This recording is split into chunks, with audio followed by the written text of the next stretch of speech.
చూస్ country delight, live better. ఇప్పుడే country delight యాప్ని download చేసుకోండి. అడిగి తెలుసుకుందాం. నమస్కారం గురుగారు. నమస్తే తల్లి. ఓం నమో వెంకటేశాయ. వెంకటాద్రి సంస్థానం బ్రహ్మాండే నాసికించిన వెంకటేశ సమోదేవో న భూతో న భవిష్యతి. ఓకే, ముందుగానే మీకు నూతన సంవత్సర శుభాకాంక్షలు. నీకు కూడా నూతన ఆంగ్ల సంవత్సరాది 2026 శుభాకాంక్షలు, అలాగే శ్రీ పరాభవనామ సంవత్సర శుభాకాంక్షలు. ఓకే, అంటే ఈ సంవత్సరం పేరు రాబోయే సంవత్సరం పేరు పరాభవనామ సంవత్సరము. అంటే చాలా మంది విమర్శించే వాళ్ళు మరి పరాభవనామ సంవత్సరాన్ని కూడా మరి పాజిటివ్ గా చెప్పండి గురువు గారు, మీరు వెల్నెస్ కోచ్ లాగా చాలా గొప్పగా చెప్పండి గురువు గారు, చెడు చెప్పకండి గురువు గారు అంటారేమో. పరాభవము అంటే దుర్యోధనుడికి మయసభలో జరిగినది ఏమిటి? పరాభవము. పరాభవము పరాభవము అంటే అవమానముతో కూడిన ఓటమి అని శాస్త్రం చెబుతోంది. వేణుస్వామి చెప్పట్లేదు. వేణుస్వామి శాస్త్రం ఏం చెప్తే చెప్తాడు. సో ఈ సంవత్సరం పేరే పరాభవనామ సంవత్సరము. సో దాన్ని బట్టి ఐమాక్స్ తెర మీద ఊహించుకోండి. ఐమాక్స్ తెర మీద. ఓకే, సో 2025 సంవత్సరం కొన్ని బాగానే ఉన్నాయి, బట్ కొన్ని సంఘటనలు అందరినీ కలిచివేశాయి. సో 2025 నేను నీకు ఇంటర్వ్యూ ఇచ్చిన. ఒకవేళ ఆ ఇంటర్వ్యూ కనుక చూస్తే నేను చాలా విషయాలు చెప్పిన. విమాన ప్రమాదాలని చెప్పిన, జరిగింది. ట్రైన్ ప్రమాదాలని ట్రైన్ ప్రమాదాలు చెప్పిన, వాహన ప్రమాదాలు చెప్పిన, బస్సు ప్రమాదాలు జరిగినాయి. అలాగే స్త్రీలలో క్రిమినాలిటీ పెరుగుతుంది అని చెప్పిన, జరిగింది. డ్రమ్ముల్లో మగవాళ్ళని చంపిర్రు, సిమెంట్తో మగవాళ్ళని చంపిర్రు, జరిగింది. చాలా జరిగినాయి, మనం చెప్పుకున్నవి చాలా జరిగినాయి. సో నీతోనే ఇంటర్వ్యూ చేసిన కాబట్టి, ఆల్రెడీ ఇంటర్వ్యూ ఉంది కాబట్టి ఆ ఇంటర్వ్యూలో చెక్ చేసుకోవచ్చు. అప్పుడు కూడా మనం చెప్పినాం ఏంటంటే 2025లో ఉన్న నెగిటివ్ 26లో 100% పెరుగుతుంది, 27లో ఇంకా పెరుగుతుంది, 28లో ఇంకా పెరుగుతుంది. సో 25 నుండి స్టార్ట్ అయిన నెగిటివ్ 28కి వచ్చేటప్పటికి 400% నెగిటివ్తో మనం ఉంటామని చెప్పినాం. ఇంకా ఉంది, మీరు సుమన్ టీవీలో కావాలంటే చెక్ చేసుకోండి. సో అప్పుడు కూడా మనం నెగిటివ్ చెప్పినాం. నెగిటివ్ చెప్పినందుకు చాలామంది విమర్శించారు, వేణుస్వామి నెగిటివ్ చెడు తప్పితే మంచి చెప్పాడు అంటే అన్ని రాసులు నెగిటివ్ ఉండవు, అన్ని రాసులు మంచి ఉండవు. సో కొన్ని మంచి ఉంటాయి, కొన్ని చెడు ఉంటాయి. అట్లనే సంవత్సర ఫలితాలను బట్టి కొన్ని రాసుల్లో చెడు ఉంటుంది, మంచి ఉంటుంది. దాన్నే మిశ్రమ శుభ అశుభ ఫలితాలు అంటారు. కొన్నిటికి పూర్తి నెగిటివ్ ఉంటుంది, కొన్నిటికి పూర్తి పాజిటివ్ ఉంటుంది. అట్లనే సంవత్సర ఫలితాన్ని బట్టి, ఆ సంవత్సరానికి నవనాయకుల ఫలితాన్ని బట్టి మేము ప్రిడిక్షన్ చెప్తాం తప్ప మంచిగున్నా లేకున్నా ఓడిపోయిన సీఎం ముందర కూర్చొని నువ్వు ఈ సంవత్సరం సీఎం అయితే ఎలక్షన్ లేకున్నా అని చెప్పేటువంటి తత్వం వేణుస్వామిది కాదు.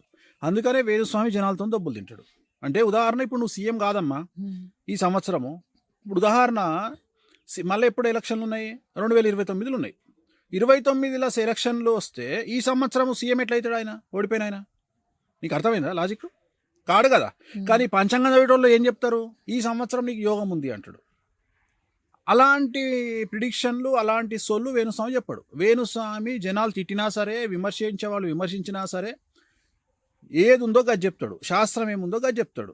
డాక్టర్ ఏం చేస్తాడు? నువ్వు ఎక్స్రే తీసుకపోతే ఎక్స్రే చూసి చెప్తాడు. నేను కూడా పంచాంగం చూసి చెప్తున్నాను. నేను పంచాంగం రాస్తలేను, పంచాంగం రాసిన తర్వాత పంచాంగంలో ఉండే ఫలితాలని చెప్తున్నా. పంచాంగం రాసేవాడి పని వేరు, జ్యోతిష్యుడి పని వేరు.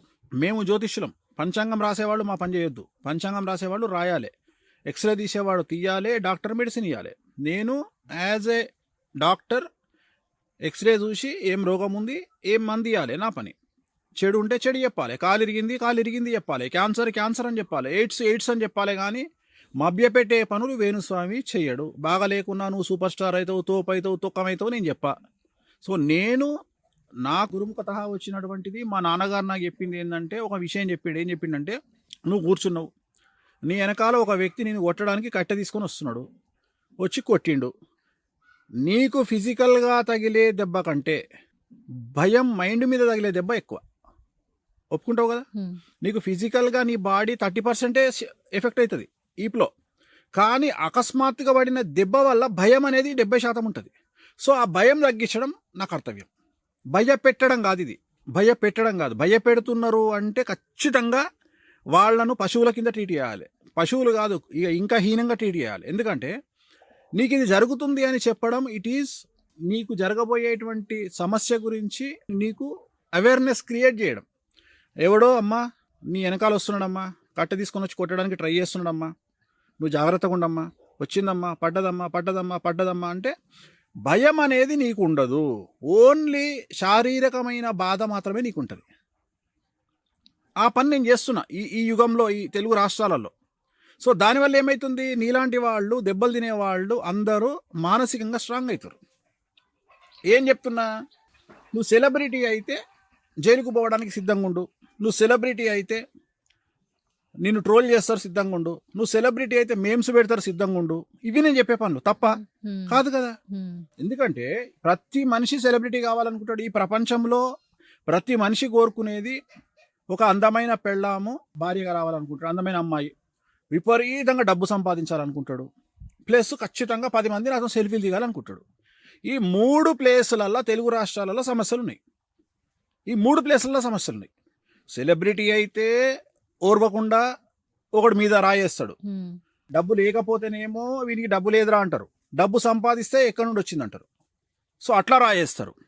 అట్లనే రాజకీయ నాయకుడు అయిదామా అంటే రాళ్ళేస్తారు. సో నేను అనేది ఏంటంటే, నువ్వు ఎక్కడైనా రాళ్ళేస్తారు. చివరికి మన కర్మ ఎక్కడికి వచ్చిందంటే, ఒక పచ్చళ్ళు అమ్ముకునేట ఆమె ఆ కొనటోన్ దగ్గర మాట్లాడుకున్న దాన్ని తీసుకొచ్చి 2 తెలుగు రాష్ట్రాలకు చాలా పెద్ద ఇష్యూ, మన బడ్జెట్ ఇష్యూ చేసిరు. మరి నవ్వాలా ఏడవాలా నాకు తెలియదు.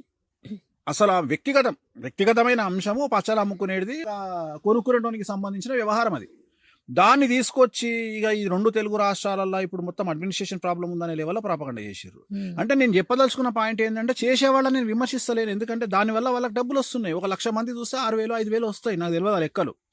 కానీ దానికి ప్రిపేర్ అయ్యి ఉండమని జనాల్ని ప్రిపేర్ చేస్తాను నేను.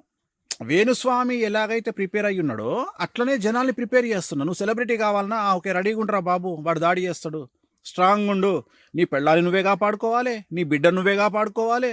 నువ్వు మానసికంగా బయటికి రాలేదనుకో, ఇప్పుడు సినిమా హిట్ అయితే పటాకులు కాల్చే ఫ్యాన్స్ ఉంటారు, ఫెయిల్ అయితే పటాకులు కాల్చరు కదా. కానీ ఫ్యాన్స్ ఏం చేస్తారు, మా హీరో సినిమా ఫెయిల్ అయ్యింది అని బాధపడి మార్నింగ్ షో చూస్తారు. వాళ్ళ అయితే ఇంకో 2 షోలకు డబ్బులు కొంటారు, ఇంటికి పోతారు, పడుకుంటారు. కానీ సినిమా ఫెయిల్ అయిన హీరోకు ఉంటుందమ్మా సినిమా. నిద్ర లేని రాత్రులు గడపాలి. ఎంత బాధపడతారు తెలుసా ఆ హీరోలు. మానసికంగా డిప్రెషన్. అంటే ఎక్కడికో ఎంతో కష్టపడి ఒక స్టార్డమ్ తెచ్చుకున్న తర్వాత ఒక హీరోయినో ఒక హీరోనో వాళ్ళ సినిమా ఫెయిల్ అయ్యిందంటే నరకాన్ని చవి చూస్తారు. అలాంటి వారికి నేను పర్సనల్గా నీ ఇచ్చే ఇన్స్పిరేషన్ ఏంటంటే, ఈ సినిమా పోయిందిగా, నెక్స్ట్ సినిమా నువ్వే కింగ్, సపోర్ట్ ఇస్తారు. సో ఇది నేను మాట్లాడతా పర్సనల్గా మాట్లాడతా. ఆన్ స్క్రీన్ మాట్లాడేది వేరే ఉంటుంది, నాతో వ్యక్తిగతంగా మాట్లాడేది వేరే ఉంటుంది. సుమన్ టీవీలో మీ పర్సనల్ అండ్ బిజినెస్ ప్రమోషన్స్ కోసం కింది నెంబర్కి కాంటాక్ట్ చేయండి.